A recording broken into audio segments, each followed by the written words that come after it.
6 weeks is a long time in this industry, let alone 6 years. So it was something that we knew we were going to need to do just as soon as we published the first edition. It was only a question of when. And there's really never a good time because so much happens so quickly. But eventually you got to just pull the trigger on it and get going. First and foremost, and most obviously, cryptocurrencies themselves had exploded. You were no longer limited to Bitcoin and Ether. Now there were dozens of different cryptocurrencies out there. Then, alongside that, decentralized finance took off.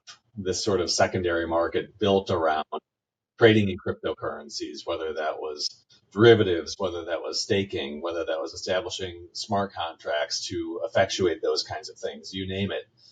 Traditional financial institutions began experimenting with using blockchain to manage transactions on real assets like bonds or real property.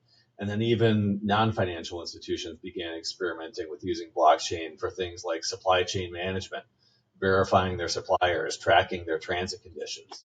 There's been more development on the case law regarding the application of securities to digital assets and products involving digital assets. There's been more advancement in how the IRS applies its tax rules to digital asset transactions. We could go on, but there was a real need to kind of cover many of the new developments, both technologically and, more importantly for us, from a legal perspective.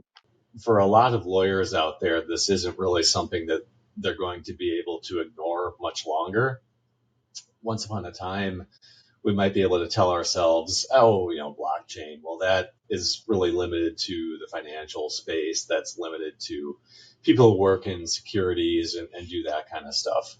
The reality is that wherever you're sitting in the legal profession, there's a good chance that blockchain is coming to you or will soon.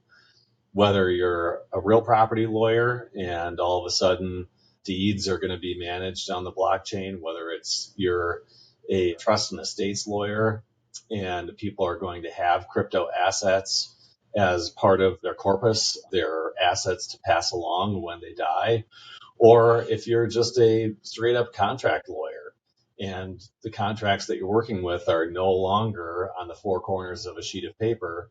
They are instead smart contracts written in code that someone is still coming to you saying, this was breached, I need your help. This is going to infiltrate the legal field and the legal profession more and more in the coming years.